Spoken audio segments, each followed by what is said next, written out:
Nof Clipper, hi friends, Darth Momo here, and we're gonna do an S tier ranking of some Star Wars EU books, the old EU, or also known as Legends.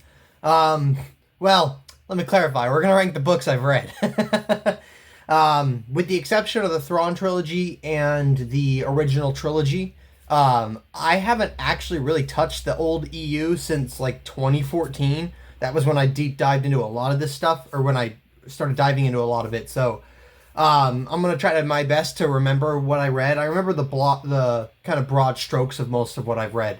Um, so without further ado, let's kind of get in. I don't necessarily remember the order I read a lot of these in. I know I would have started off with the novels though, so we're gonna or the junior novelizations. So we're gonna start with that. Let's see where we got them here. Phantom Menace.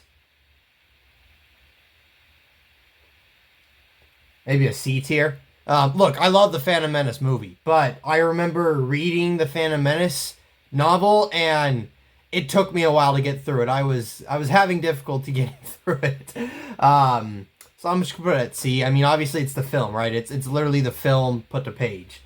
Attack of the Clones. I think I'm gonna say the same thing. Um, I don't really remember even reading that. But I know Attack of the Clones wasn't my favorite movie growing up or even now, so if I struggle with Phantom Menace, I have to imagine I struggled with Attack of the Clones. I do like though that the junior novelizations are basically just the film on paper. It's canon, it's the straight canon, no kind of canon adjacent like the novels kinda are. Revenge of the Sith. I remember being really excited to read that one. So I think I'm gonna put that on B. I don't think I struggled with that one at all. The Clone Wars, I forgot about that one. I think we're gonna put that in C tier as well. I don't. I'm sorry. I really don't wholeheartedly remember a lot of my experiences reading these. I think the original trilogy I'll probably put on B as well. I like the original trilogy when I first saw the movies. So we're gonna put that there. 5 and 6. There we go. CB. And I'm kind of just I don't even really know how I'm judging them because I mean obviously like the films I would rank differently. I think I just how the novel was executed, how it worked with me reading it on page. Like I said, the only one I really remember is I remember getting excited looking through the pages of 3 before I saw the movie, and then I remember struggling to get through Phantom Menace. So next after that, it probably would have been some of the Clone Wars tie-ins. I remember when I first was given the novelizations, these 7. I also got I think I got Crash Course, this graphic novel tie-in, which I'm not doing like individual comic issues, but I will do graphic novels. I read some of these as graphic novels. Um, Crash Course, I think I'm gonna put in C. I remember like that one intrigued me more because it had like Anakin and you know what actually? Now we're gonna leave that there. At first it was like, oh, this is Anakin and Ahsoka. Okay, this is kind of cool. These are characters I know. But then I remember like it wasn't necessarily a straight up like Clone Wars story. It was kind of a side story, so it was a little boring. But then at the same time, like there's some interesting stuff there. Like it had Anakin having the pod race again, basically go undercover and be a pod racer. So I kind of like that aspect. I think C tier is fine. I also got what else? There was the Boba Fett one. That one was okay. I remember taking a while to get through that too. Um, the next Clone War tie-in I would have read would have been the Mon Cala one, Warriors of the Deep, and I think I'm gonna put that one in B tier. I remember liking that one a bit more. I mean, I like those Clone Wars episodes, but I remember liking having an easier time getting through the book. Um, Shoot, next after that, I want to say it was probably the 3 Rider Winham, the life of like Obi-Wan, Anakin, Luke. So we'll do that. I'm gonna put the Darth Vader one in B. Um, I'm gonna put the Obi-Wan one in. I'm gonna talk about all these together. So I'm gonna put the Obi-Wan one in B and the Luke one in C. The reason why, so Anakin and Obi-Wan, I grew up. I grew up with the Clone Wars. I grew up with all six George Lucas movies, so I was very much more of a prequel kind of guy. I love the original trilogy movies, of course, but the prequels was kind of what was getting my focus. I mean, there was not only were there three of the six movies were about them, but then I had the Clone Wars coming out that was about the prequels. You know, I was getting a lot of Lego sets, toys that were Clone War prequel era toys. So, Anakin and Obi-Wan were just more my cup of tea kind of characters to get into as opposed to Luke Skywalker. It also doesn't help that on top of that, a lot of the Vader and Obi-Wan stuff was about like them during the Clone War, them during the Rise of the Empire era, Vader into the original movies, whereas like Luke, a lot of that was just kind of his childhood, which wasn't as interesting to read about.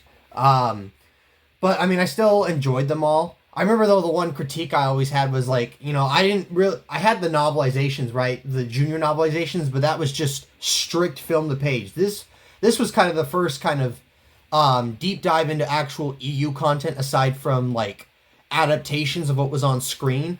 So I remember like wanting to know what the characters' thoughts were like during the movies, etc. Like what was going on inside their head. And I remember a lot of times these books would build up, like for example, it would start with like Vader, like, or there would be a chapter where it builds up to Vader capturing Leia on the Tantive IV.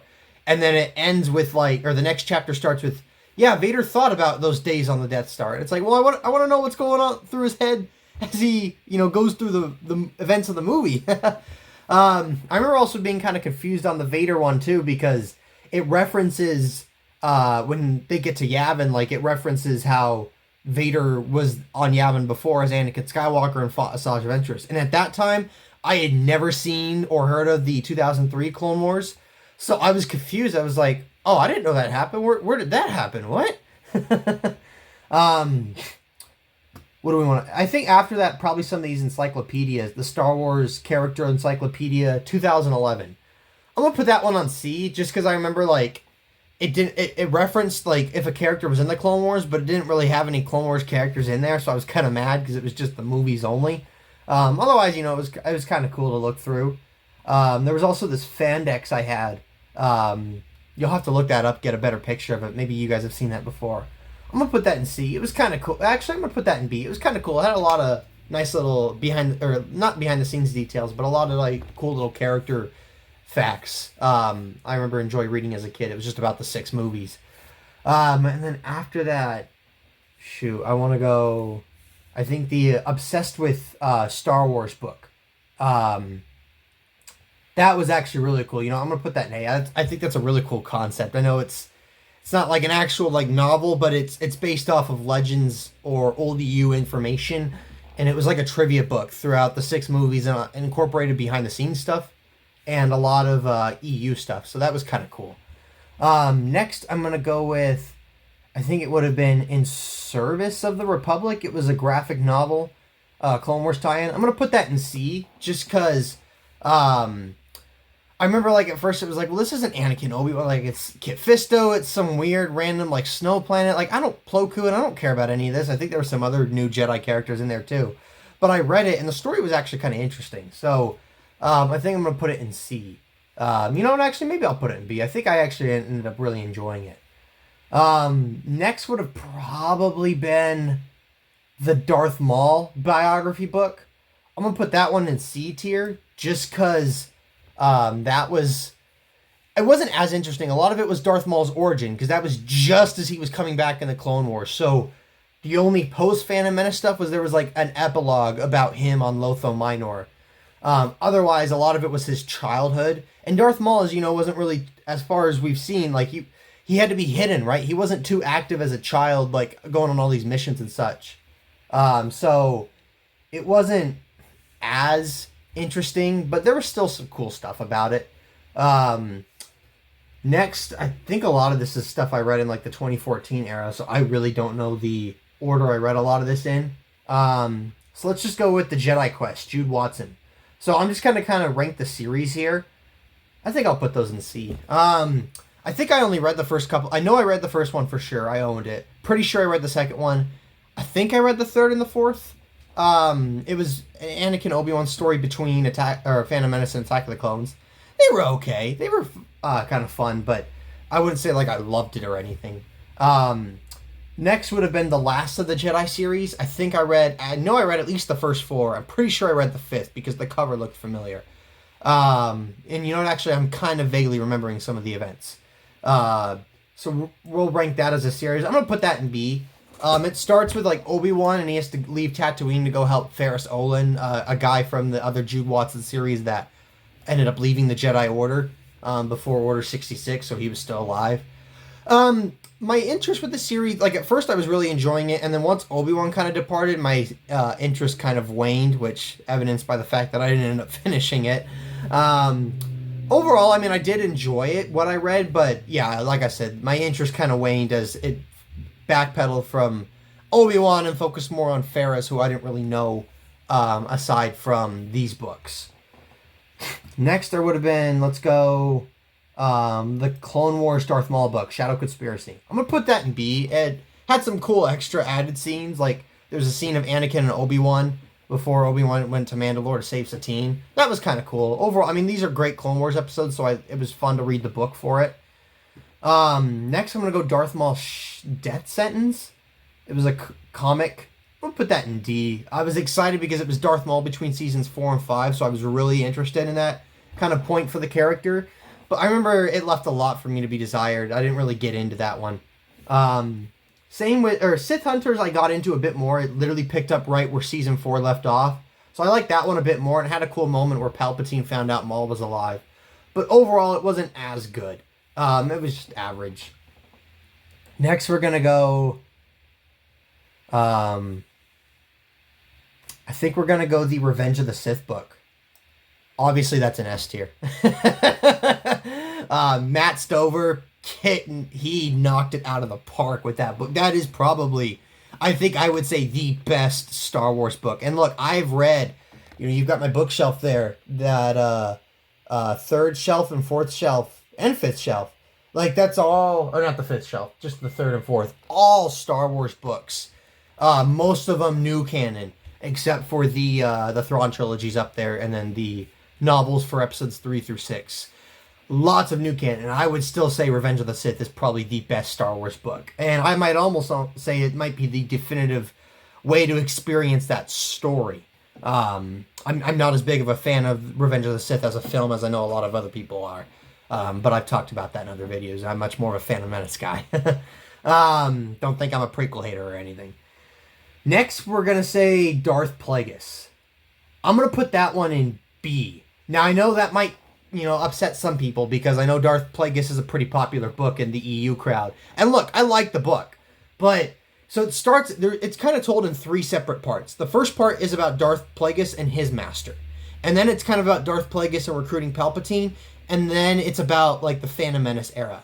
So, I'm very much the kind of guy who, like, I'm hard with when it comes to books. I need to kind of read it when it comes to, like, Star Wars books. I need it to be something I've either, like, a familiar era or a familiar character. And then I can kind of get introduced and then follow the new settings or the new characters, etc. So, just, Plagueis, we heard him in Revenge of the Sith, right? We heard of him there. So, Plagueis and his master, like, it's a new era. It's, like, 80-something years or so before the Phantom Menace. It's new characters. It wasn't as interesting for me getting into that. But then once we got to, like, the 50 BBY time period, then it's like we're seeing some familiar characters with, like, Dooku and Sifo Dyas. Maul kind of pops up. Palpatine's there. So it's like, okay, I'm getting more into this. And then by the time we got to the Phantom Menace era, a part of the story, yeah, it's firing on all cylinders. I really loved it. So for that reason alone, I would put it in B tier. If I was just ranking that second and third act of the book, probably an A tier. And then that last act of the book, probably an S tier.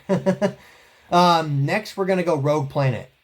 That's an F. I'm sorry. I couldn't even finish the book. I got so bored. I think I only got like 60 pages into it. I could not get into this book. Like, I remember a whole like 20-page chapter that was just about like Anakin, dicking around in Coruscant. Like, I could not get into this book. I am sorry. I don't mean to offend, but yeah, I really didn't care for it.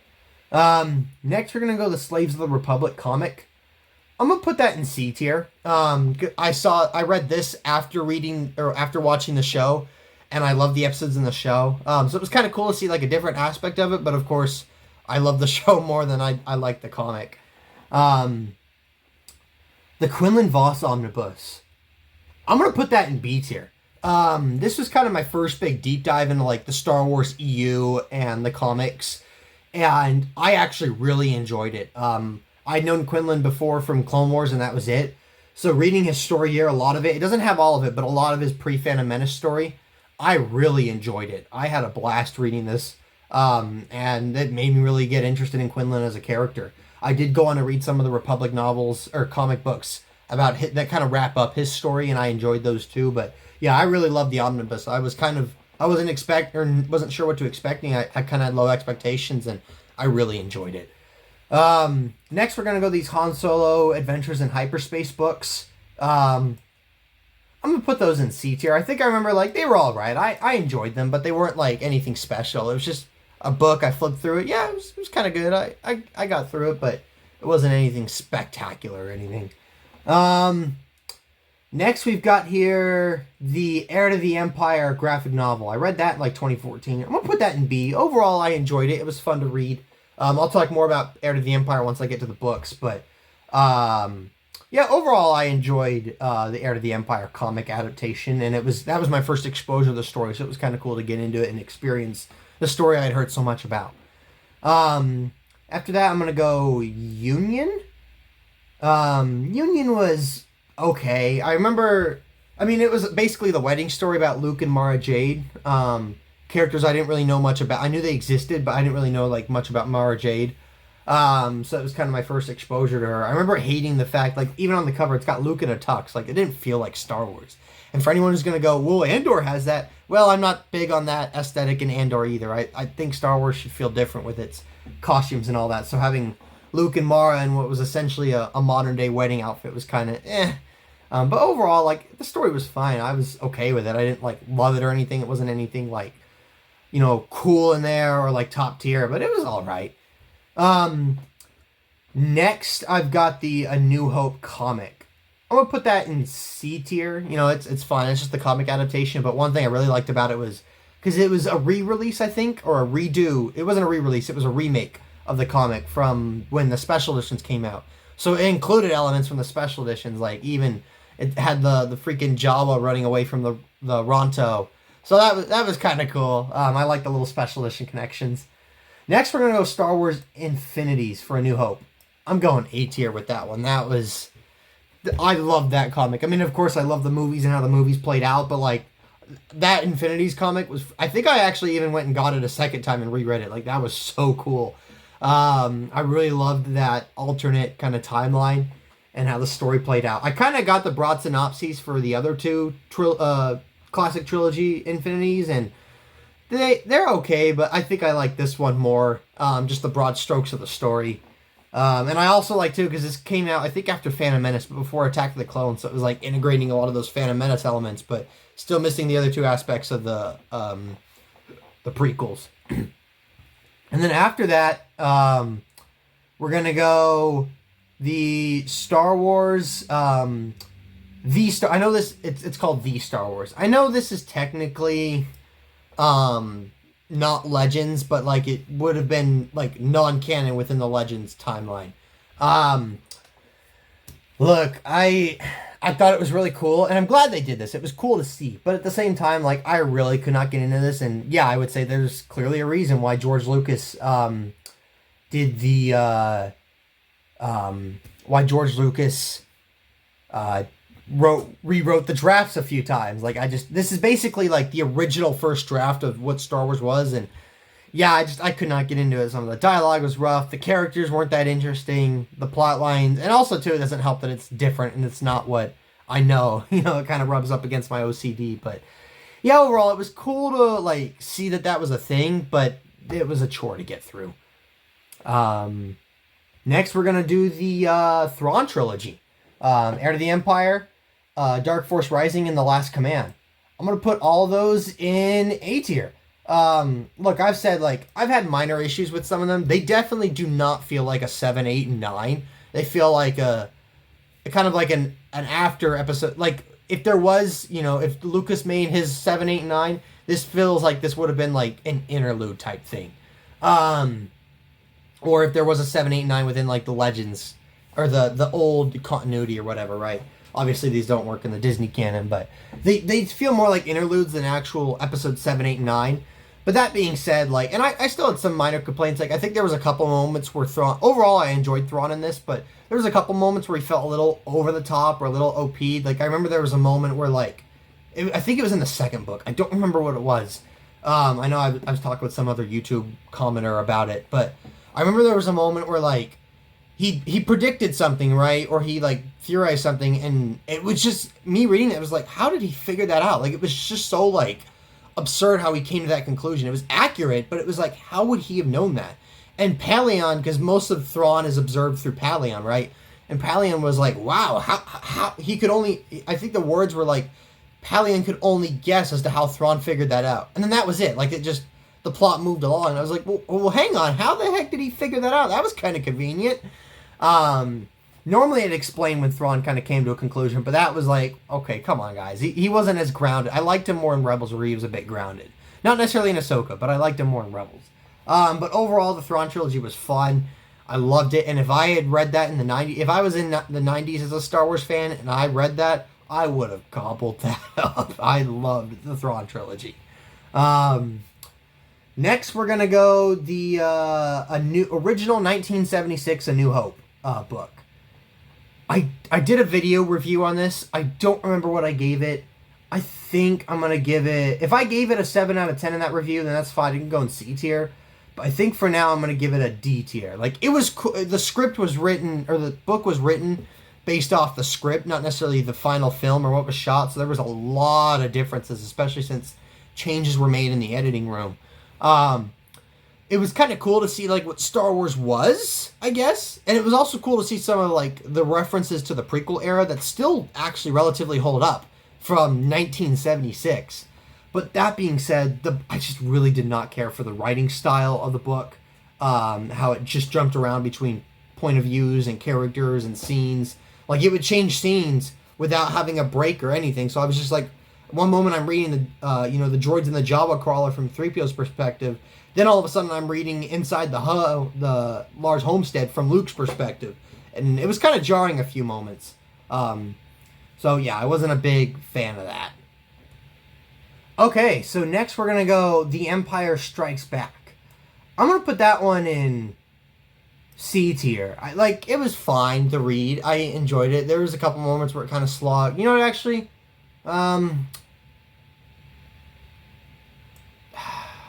I'll put it in B tier. I'll put it in C tier. The only thing I really kind of appreciated about this as opposed to the movie was there was a couple moments where it explained how Luke knew where Bespin was. It was because Yoda actually told him, like, when Luke described his vision, he was like, in Bespin. And as soon as that happened, I was like, well, wait a minute. How in the movie did Luke know? And I guess that's one of those things I never really thought about. I think I read, like, the EU later explained it, like, because Luke had gone to Bespin at some point between 4 and 5. But in the context of the movie, yeah, I didn't think about that. That was interesting. It explored more of Luke's training, which was kind of cool. But other than that, like, it was basically a less entertaining version of the film. And there were some things that I like about the film that weren't on the page, because I think it wasn't based off the final draft. So there were some minor differences.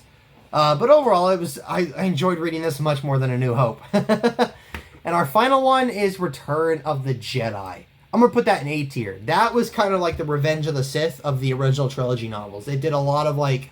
It actually really benefited Han's character arc. Harrison Ford kind of just abandoned Han with Return of the Jedi. You could see it in his acting performance. But there was a lot of, like, stuff that it did with Han's arc to bridge it from where he was in Empire to Return of the Jedi, using the whole carbon freezing experience and all that to kind of grow his character and drive him throughout the film. So there was a lot of that good that it did there. A lot of exploration into Luke and Vader and the Emperor, even Lando too.